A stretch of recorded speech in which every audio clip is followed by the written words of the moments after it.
He goes, well, what about Islam? And I went, Islam? Okay. Mate, they're terrorists. Assalamu alaikum wa rahmatullahi wa barakatuh. Praise be to Allah for allowing us all to gather here tonight, and also for giving me a really good car park out the front.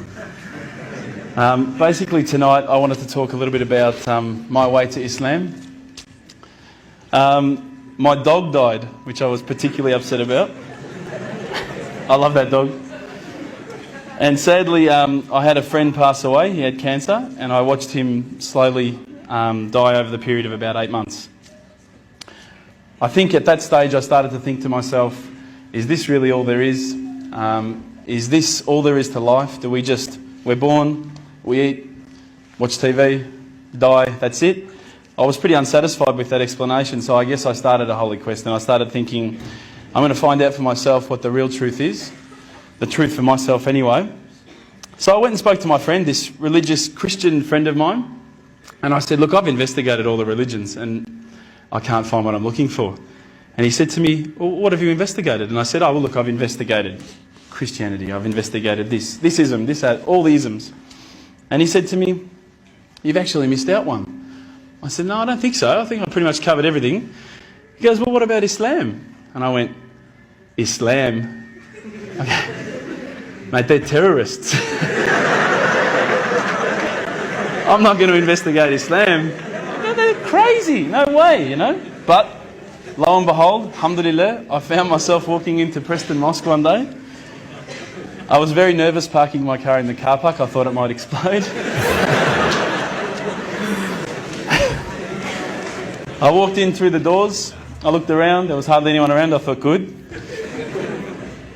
I walked straight across the prayer rug with my shoes on. I walked straight past the brother praying. As he went into sujood, I almost stepped on his head.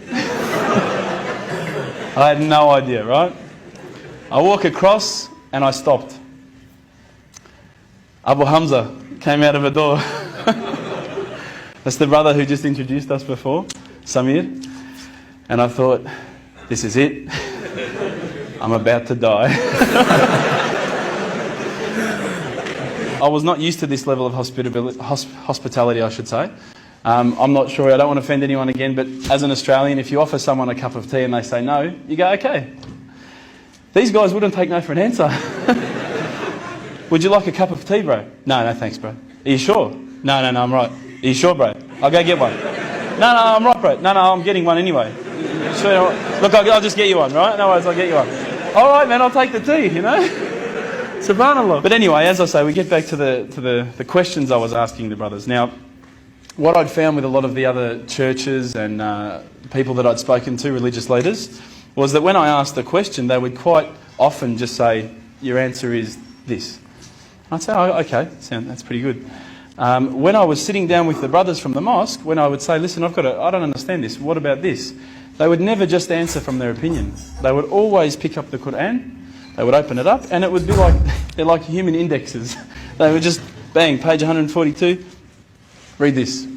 And I would read it and I would go, wow, that's beautiful.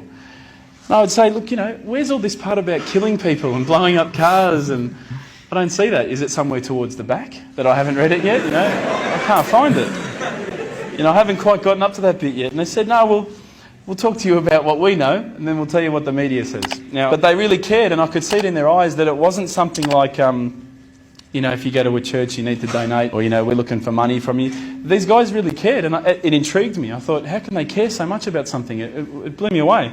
So I kept on asking questions, and it's very difficult from an outside point of view to think, okay, the scarf, or okay, the beard, or okay, the kebab, okay, the abaya, whatever. But once you start actually looking inside the religion, working as a whole unit, as in implementing every step of the way, it starts to make sense. And it started to make sense. One night, I was sitting at home. Now, I apologise to some people who may have heard this story. It's called the candle story. I was sitting at home and I thought to myself, I want to be, you know, one with myself again. I want to get closer to Allah. So I lit a candle. I opened the window. I had the blinds drawn. It was a nice night, a bit warm, you know. Thought this is about as spiritual as it gets, you know, a candle. The Quran. I'm sitting there reading, and I stopped and I thought to myself, look, this is the time. Tonight, Allah and me, we're going to have a bit of a conversation. We're going to, you know, we're going to bond.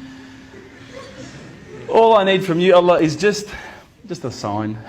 Just a little sign. Look, nothing too major, just maybe a bolt of lightning. Bolt of lightning for you, man. Come on, you created the earth. This is just a bolt of lightning. It'll be easy.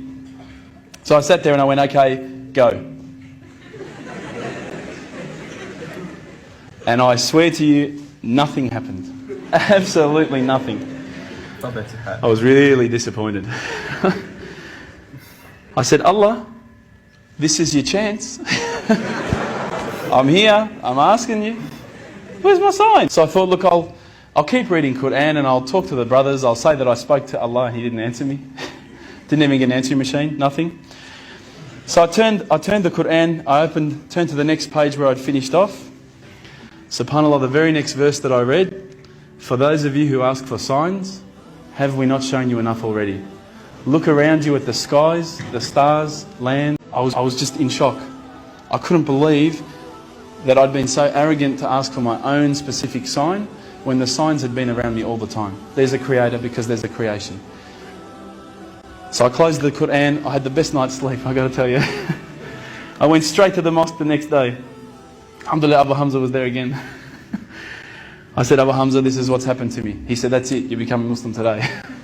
There's no mucking around with Abu Hamza. But when I walked into the mosque, the people just started pouring in. And I went, SubhanAllah, look at this religion. You know, I've been to churches where there's, 20 people, 30 people, 50 people. There was about 1,000 people that night. And I thought, this is amazing. This religion is truly the religion of choice. And then I found out it was the first night of Ramadan. The good old Ramadan Muslims. But still it was nice. Started to say the words and all the fear went out of my body and out of my heart. Ashhadu an la ilaha illallah wa ashhadu an Muhammadan Rasulullah.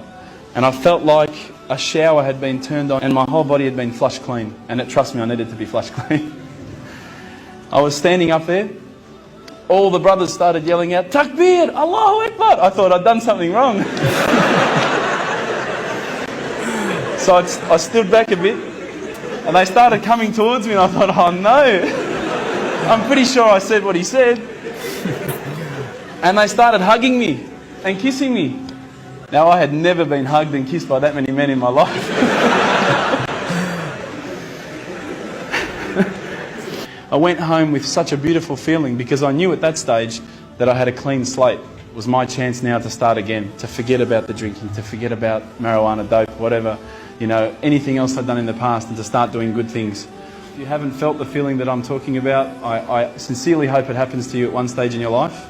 I encourage you to investigate all the religions and particularly Islam.